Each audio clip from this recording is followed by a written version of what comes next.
تمام ناظرین کو چینل پر دل کی اتھا گہرائیوں سے خوش آمدید کہتا ہوں۔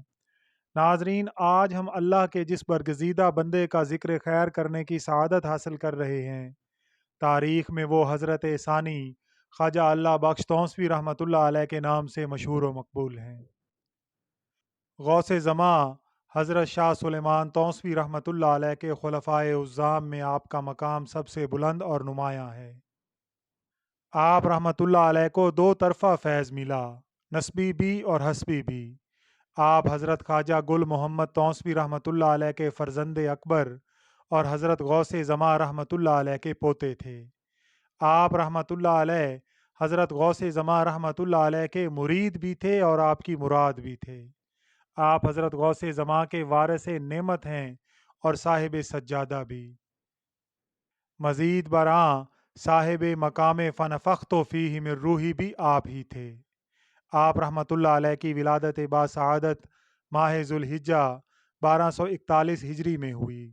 حضرت غوث زماں رحمۃ اللہ علیہ کے ارشاد گرامی کے مطابق آپ کو تعلیم کے لیے مولوی محمد امین صاحب کے سپرد کیا گیا، جن سے آپ نے قرآن حکیم، عربی و فارسی، صرف و نحو اور تفسیر و حدیث کی تعلیم حاصل کی۔ تصوف کی چند کتابیں آپ نے حضرت غوث زماں رحمۃ اللہ علیہ سے بھی پڑھیں۔ تعلیم سے فارغ ہونے کے بعد حضرت غوث زماں رحمۃ اللہ علیہ کے دست مبارک پر سلسلہ عالیہ چشتیہ میں داخل ہوئے۔ مرید ہونے کے بعد شب و روز کی ریاضت و عبادت اور شیخ و مرشد کی نظر کیمیائے اثر کے طفیل بہت جلد ایسے مقام بلند تک پہنچ گئے کہ حضرت غوث زماں رحمۃ اللہ علیہ نے اپنی دلائل الخیرات عطا فرما کر حکم دیا کہ میری جانب سے اب تو پڑھا کر اور مریدوں کے شجروں پر بھی میری جانب سے تو ہی دستخط کر دیا کر۔ ناظرین، یہی وہ مقام ہے جسے فنا فی الشیخ کہا جاتا ہے۔ من تو شدم تو من شدی، من تن شدم تو جاں شدی، تاکس نگوید بعد ازیں، من دیگرم تو دیگری۔ اجازت کے بعد خلافت اور اتمام نعمت کا مقام اس وقت حاصل ہوا جب ماہ صفر 1267 ہجری کی 7ویں شب نماز تہجد کے وقت حضرت غوث زماں رحمۃ اللہ علیہ نے اپنے وصال سے چند لمحات قبل آپ کی طرف دیکھا اور فرمایا کہ تو کون ہے؟ میاں صالح محمد نے عرض کیا، قبلہ یہ آپ کے صاحبزادہ گل محمد کا بیٹا اللہ بخش ہے، توجہ کا وقت ہے۔ اس وقت آپ نے عرض کیا کہ بابا، میں آپ سے کوئی چیز نہیں مانگتا، صرف یہ چاہتا ہوں کہ آپ کے درویشوں کے جوتے سیدھے کرتا رہوں۔ حضرت غوث زماں رحمۃ اللہ علیہ یہ بات سن کر بہت خوش ہوئے اور آپ کی طرف متوجہ ہو کر فرمایا، وَنَفَخْتُ فِيهِ مِن روحی، اور میں نے اس میں اپنی روح پھونک دی۔ پھر آپ نے فرمایا، الحمدللہ، میری مراد بھی یہی تھی، انشاءاللہ مقبول حق کا مقام حاصل ہوگا۔ حقیقت یہی ہے کہ سب مرید تھے مگر آپ غوث زماں رحمۃ اللہ علیہ کی مراد تھے، سب خلیفہ تھے مگر آپ مقبول حق تھے۔ مناقب المحبوبین میں ہے کہ حضرت غوث زماں رحمۃ اللہ علیہ کے وصال کے بعد سوئم کے دن جب فاتحہ سوئم سے فارغ ہوئے تو حضرت خواجہ اللہ بخش توسوی رحمۃ اللہ علیہ کو حضرت غوث زماں کے سجادہ پر بٹھایا گیا۔ چنانچہ پہلے حضرت غوث زماں کا کرتا اور ٹوپی آپ کو پہنائی گئی، پھر حضرت قبلہ عالم رحمۃ اللہ علیہ کا روئی دار ٹوپ اس ٹوپی کے اوپر پہنایا گیا، پھر اس ٹوپ کے اوپر میاں غلام نظام الدین دہلوی فرزند حضرت خواجہ غلام نصیر الدین کالے میاں صاحب نے سبز پگڑی اپنے دست مبارک سے باندھی، پھر خادمان اجمیر شریف سے حضرت خواجہ غریب نواز معین الدین چشتی اجمیری کی درگاہ شریف کی پگڑی بھی آپ کے سر پر باندھی گئی۔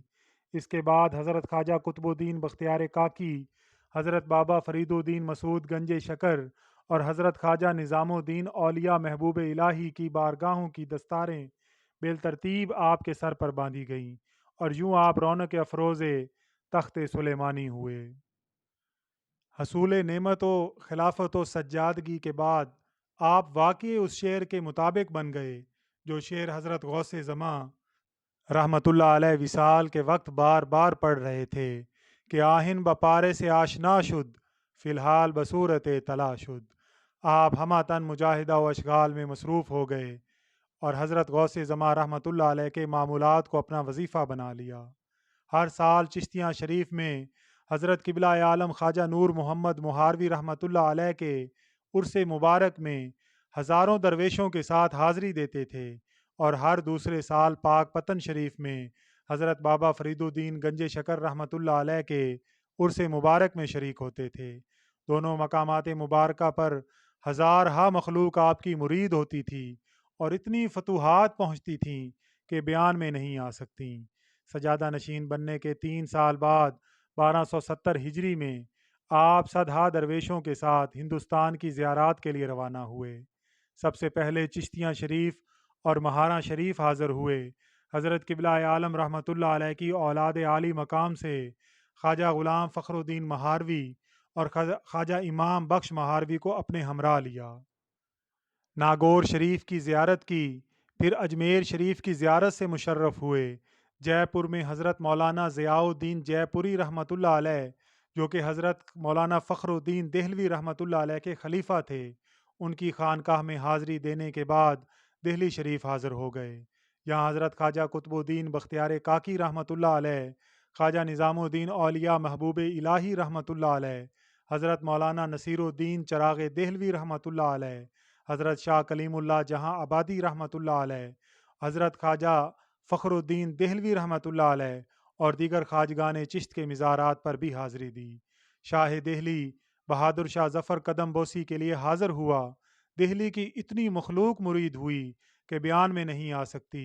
شاہی خاندان کے بے شمار افراد، مرد و عورت، آپ سے بیعت ہوئے۔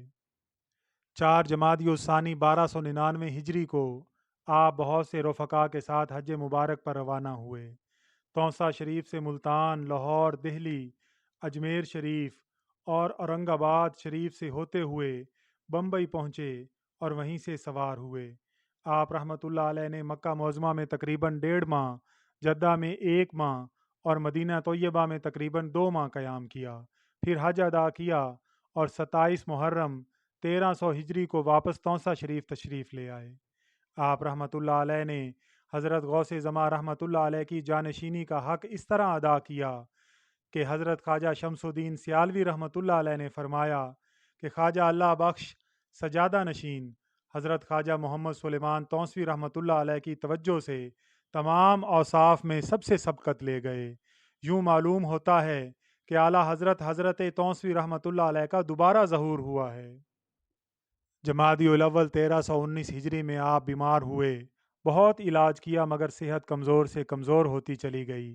آخر 29 جمادی الاول 1319 ہجری بمطابق 13 ستمبر 1901 عیسوی بروز ہفتہ بوقت نماز فجر وصال فرما گئے۔ اس وقت آپ کی عمر 78 برس تھی۔ روضہ عالیہ سلیمانیہ میں آپ کا مزار مبارک بنا۔ اللہ تعالیٰ نے آپ کو 3 فرزندان عطا کیے تھے، حافظ محمد موسیٰ رحمۃ اللہ علیہ، میاں احمد رحمۃ اللہ علیہ اور خواجہ محمود تونسوی رحمۃ اللہ علیہ۔ اللہ تعالیٰ سے دعا ہے کہ اللہ تعالیٰ ان نفوس قدسیہ کے صدقے ہمیں بھی راہ ہدایت پر استقامت عطا فرمائے۔ اللہ تعالیٰ سے دعا ہے کہ اللہ تعالیٰ ہم سب کا حامی و ناصر ہو، آمین یا رب العالمین۔